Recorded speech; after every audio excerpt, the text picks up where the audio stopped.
Hello students, आज इस video में हम हरियाणा के एक लोकल एक्ट पर कुछ पॉइंट्स कर लेते हैं। हरियाणा के प्री एग्ज़ाम में 2 लोकल एक्ट्स आते हैं और मेंस में कस्टमरी लॉ और बढ़ जाता है, तो यानी कि 3 हो गए। अब हम प्रीलिमिनरी के लिए कर लेते हैं। तो आज हम करेंगे the Haryana urban control of rent and eviction 1973। जब भी किसी कंट्रोल एक्ट की बात होती है तो याद रखना कि ये कहाँ अप्लाई होता है। ये किसी भी स्टेट का यदि कंट्रोल एक्ट है तो उसमें ये बात लिखी होती है कि ये एक्ट कौन सी बिल्डिंग पर अप्लाई होगा, कौन से एरिया में अप्लाई होगा, इसका रेंट कौन डिटरमाइन करेगा, फिर कितना डिटरमाइन करेगा और कितने % उसको इंक्रीज और डिक्रीज किया जा सकता है। फिर अपीलेंट अथॉरिटी कौन होगी, रिविजनल अथॉरिटी कौन होगी। तो इस तरह के कॉमन जो क्वेश्चंस होते हैं वो चाहे किसी भी स्टेट का ये रेंट कंट्रोल एक्ट होंगे। चलो अब हम हरियाणा के रेंट कंट्रोल एक्ट पर चलते हैं। तो हरियाणा का जो रेंट कंट्रोल एक्ट है 1973, ये अर्बन एरिया पर लागू होता है। अब अर्बन एरिया कौन सा एरिया होगा?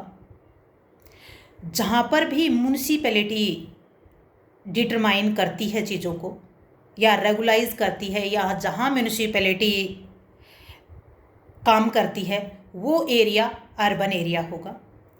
फरीदाबाद कॉम्प्लेक्स एक्सप्रेस रूप से दिया गया है, वो अर्बन एरिया होगा।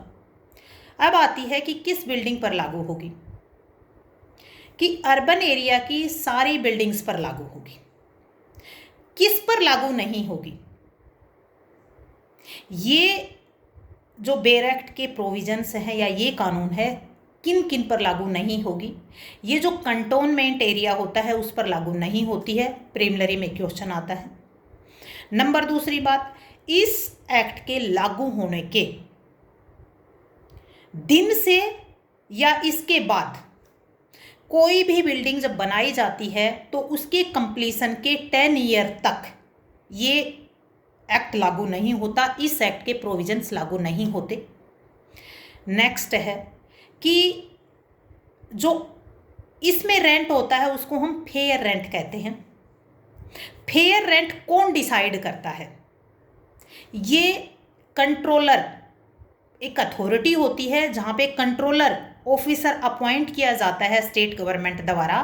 तो by the controller rent decide कौन कर सकता है, कौन करता है? कंट्रोलर डिसाइड करता है। अब कौन व्यक्ति अपॉइंट किया जाता है? स्टेट गवर्नमेंट जिसको चाहे अपॉइंट कर दे। और यदि आगे हम पढ़ते हैं तो उसमें एसडीओ सब डिविजनल ऑफिसर है, उसको पॉसिबिलिटी है, उसको ही दी जाती हैं ये पावर्स। अब नेक्स्ट आता है कि जो रेंट होता है वो कंट्रोलर कब डिसाइड करता है? जो भी टेनेंट होता है और ओनर होता है, दोनों में से कोई भी एप्लीकेशन कंट्रोलर को अगर देता है तब कंट्रोलर डिसाइड करता है। नेक्स्ट, किस दिन से ये फेयर रेंट लागू होगा?